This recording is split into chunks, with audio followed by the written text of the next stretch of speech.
All right, let's talk about what makes the 2012 and 2013 Boss 302 so special, in my opinion, and I think most will probably agree with me. So, I think, what should I start with? Obviously, the paint. You can only get School Bus Yellow on a 2013 Boss. And I believe that is because they had a shortage of the paint from the factory in Japan when they had that tsunami. So, which made it, I don't know if they had plans for more of it, but I do know that was a factor in the rarity of it.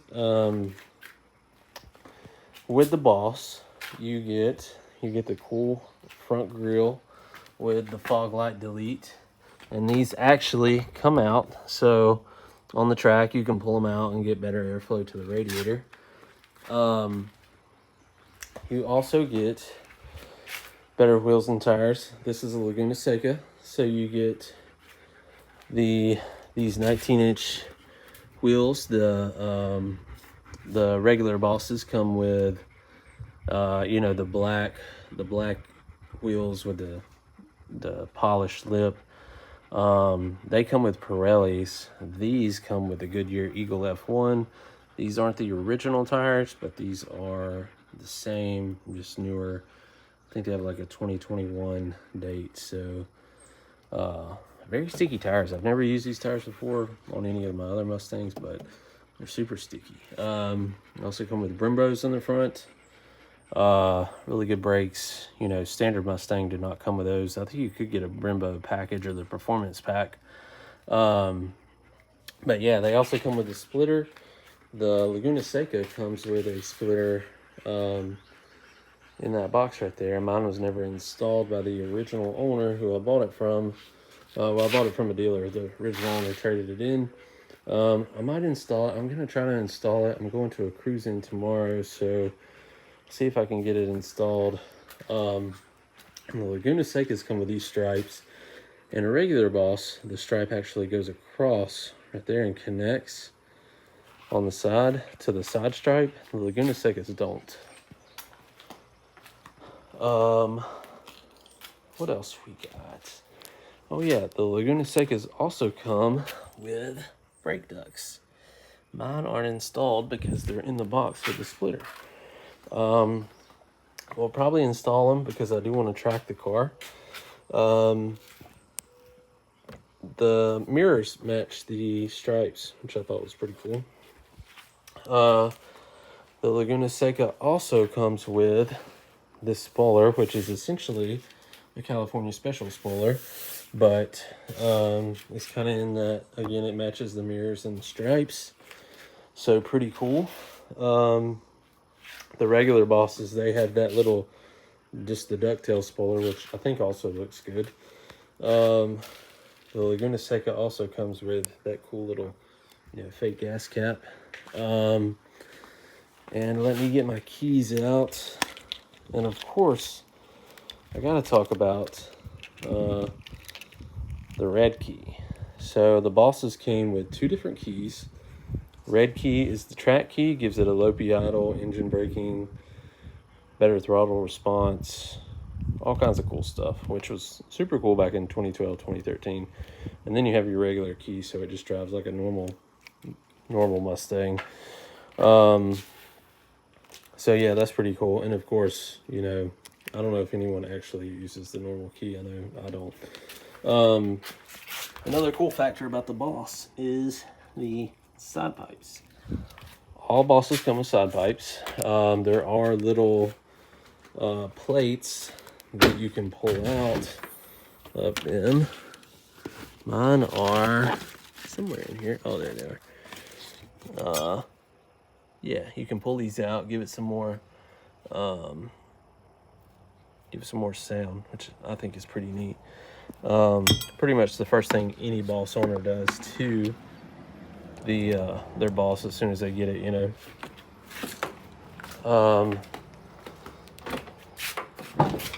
every Boss, I think a majority of Bosses come with Recaros with Boss 302 stitched on them. I know some bosses came with normal seats. Those will probably actually be the most desirable ones because they're super rare. Because why would you order a boss with regular seats? I guess if you have back issues or something, I totally get it. And my dogs haven't been in here, but you can see German Shepherd problems. The Laguna Seca bosses came with a rear seat delete, which I think is just super cool. And it also matches the mirrors and the stripes.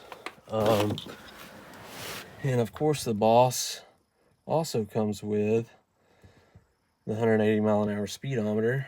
The GTs only come with a 160, and then they also have a 9,000 RPM tack. GTs come with like I think it's a 8,000.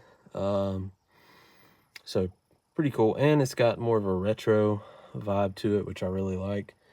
Also, you have a shift knob, retro shift knob. Pair of my blue jeans in the floor. Yeah, and you have an Alcantara suede steering wheel. And I will say, I had a 2013 Boss before this Laguna Seca. I had a school bus yellow one that I deeply miss. I love that car, hence why I have this one. But I will say, with the tune, they will do 175 at 8,000 RPMs on a closed track, of course. But yeah, so that was pretty fun. They have the little, this is different. I don't know what you would call this. I think they were trying to mimic like sorry, my phone died, but we'll continue this. Let's see if I can do this with one hand. There we go. And then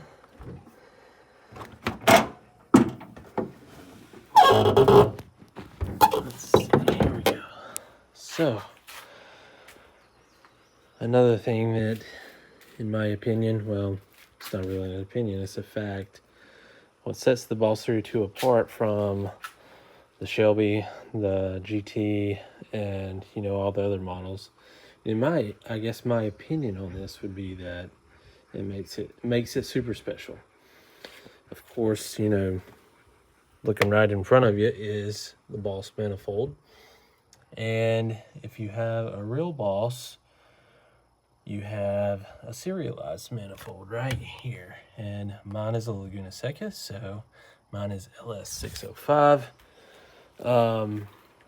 These motors come with more aggressive cams, the Boss intake, CNC ported heads, forged rods, pistons, crank, and they can, take quite a beating. Even boosted, there's people making 850, 900, even some 4-digit numbers with no problem.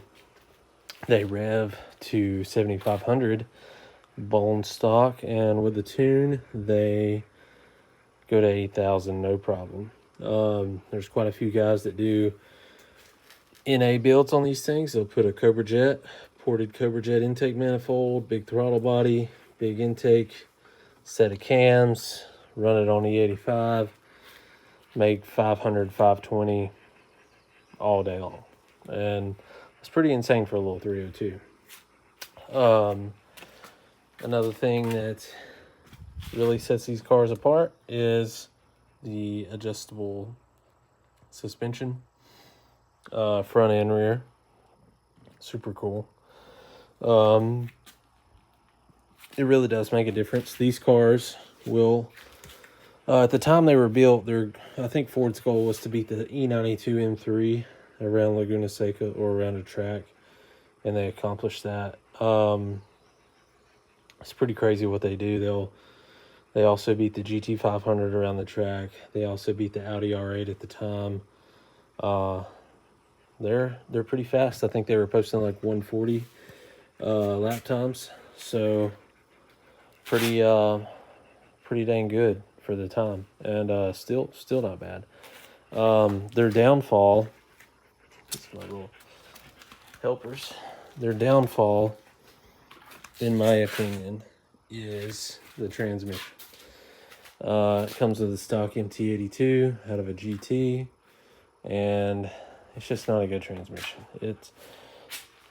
It does okay. It just really needs a clutch. You should really just drive straight to the car place and get a clutch put in. Not car place, but the shop. And that's, in my opinion, that's the one downfall of the Boss. They should have put a TR6060 in it. Would have been light years better. Although, to be fair, the MT82 is geared more for an NA car. The ratios are closer. It just doesn't hold up unless you send it off to bin caliber, and even then, some guys still have problems with them. And I think it has to do with the whole remote mount shifter. I think the pressure plate on the clutch is just kind of shitty. So one other thing about these cars is the rear end. They came with 373 and Torsen rear gears, 373 gears and Torsen rear diff. So pretty peppy with 444 horsepower, 6-speed, and 373s. Tons of fun on the back road.